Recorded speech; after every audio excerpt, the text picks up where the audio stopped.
Hallelujah, hallelujah, hallelujah.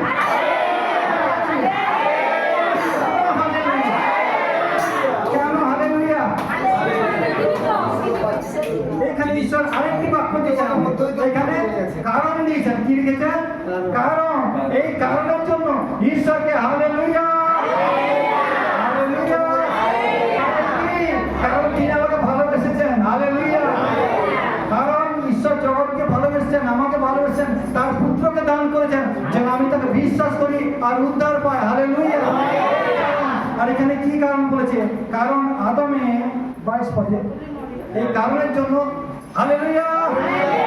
কারণ আদমে যেমন সকলে মরে, আদমে যেমন সকলে মরে, আমার পিতা তার পিতা তার পিতা, অর্থাৎ মানুষের যে গুণাবলী, বংশের যে গুণাবলী, সেই চরিত্রের যে গুণাবলী, সবই সব যে রয়েছে, হ্যাঁ, মানুষের ফল তার কি? তা হচ্ছে মৃত্যু, তা হচ্ছে মৃত্যু।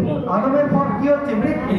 হ্যাঁ, আদমের ফল মৃত্যু। কারণ আদমে যেমন সকলে মরে, তেমনি আবার খ্রিস্টে সকলে জীবন প্রাপ্ত হইবে, একমাত্র প্রভু যিশুতেই সকলে জীবন প্রাপ্ত হবে, সকলে জীবন প্রাপ্ত হবে, সকলে জীবন প্রাপ্ত হবে, হালেলুয়া, হালেলুয়া। এই জন্য ঈশ্বরের ধন্যবাদ। হ্যাঁ, কিন্তু কেহ বলবে মৃতেরা কি প্রকারে উত্থাপিত হয়? কি বলছে?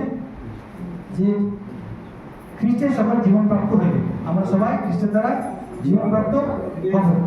আর বলা হচ্ছে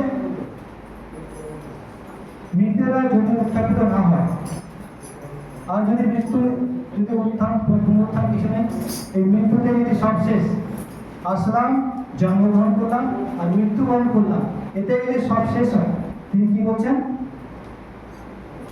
তাহলে আমি এত কষ্ট করছি কেন? হ্যাঁ, এত কার জন্য কষ্ট করছি? সবসময় মৃত্যুর মুখে পড়ছি কেন? কেন আমি এত তাড়ানো ভোগ করছি? কেন আমি এত দুঃখ ভোগ করছি? কারণ সেই খ্রিস্টকে, সেই পুনরুত্থিত খ্রিস্টকে আমি জেনেছি, সেই পুনরুত্থিত খ্রিস্টের সঙ্গে আমার দেখা হয়েছে।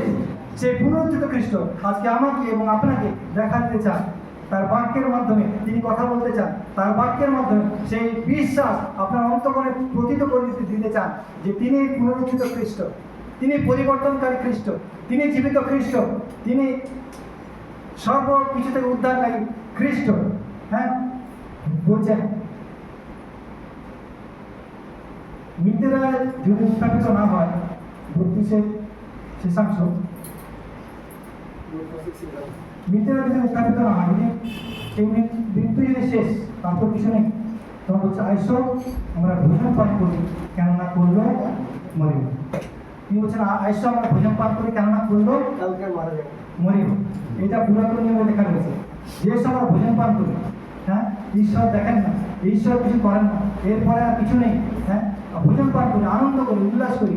হ্যাঁ, তারা কি বলছিল? যে খাও, পিও আর জিও। খাও, পিও আর জিও, ব্যাস। কেন আমরা বললো মরিব, বললো মরিব।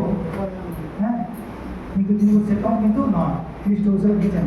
কিন্তু কেউ বলবে মৃতেরা কি প্রকারে উত্থাপিত হয়, কি প্রকার দেহেই বা আইসে। অনেকে বলবে কি প্রকারে হয়? সব তো চিতাতে শেষ হয়ে যায়, সব তো কবরে মাটি মিশে যায়, মাটি মিশে, এরপরে আবার কি পুনরুত্থান, কি হবে, কি করে হবে? হ্যাঁ, ঈশ্বর তিনি সবই পারেন, ঈশ্বর তিনি সবই পারেন। কি প্রকার দেহেই বা আইসে, হে নির্বোধ, তুমি যাহা বুনো তাহা না মরিলে জীবিত করা যায় না। তুমি যে বীজটা বুনছো সেই বীজটা কিন্তু থাকে না, সে বীজটা মারা যায়, সে বীজটা নষ্ট হয়ে যায়।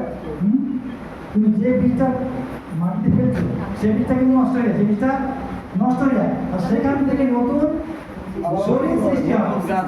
হ্যাঁ, যে বীজ সেই শরীর সৃষ্টি হয়, সেটা কে করেন? ঈশ্বর করেন। তার তুমি কি সেটা বুঝতে পারো না? হে নির্বোধ, তুমি যাহা বুনো তাহা না মরিলে জীবিত করা যায় না, আর ঈশ্বর তাহাকে যে দেহ দিতে ইচ্ছা করেন তাহাই দেন, আর তিনি প্রত্যেক বীজকে তাহার নিজের দেহ দেন। হ্যাঁ, পার্থিব দেহ আছে আর স্বর্গীয় দেহ আছে। হ্যাঁ, পার্থিব দেহ আছে, স্বর্গীয় দেহ আছে।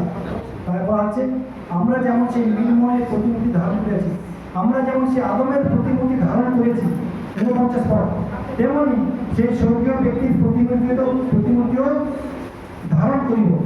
হ্যাঁ, তাই কি বলা হচ্ছে, আমরা যেমন সে আদমের রূপ ধারণ করেছি, তেমন সেই প্রভু যিশুর যে রূপ, সেই রূপও আমরা ধারণ করিব। হ্যাঁ, তাই তিনি বলছেন, তোমরা শেষ বার্তা পাঠ করি না, প্রথম করিত 15 শেষ পর্যায়ে প্রথম করিন্থীয় 15 অধ্যায় শেষ পদ। 15 অধ্যায় শেষ পদ। এই আমার প্রিয় ভাতৃগণ, খ্রিস্ট হও, ঘনিষ্ঠ হও,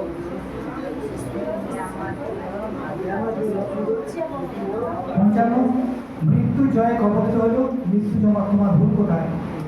মৃত্যু তোমার ভুল কোথায়? মৃত্যু ভুল পাপের অবস্থা, বড় অবস্থা।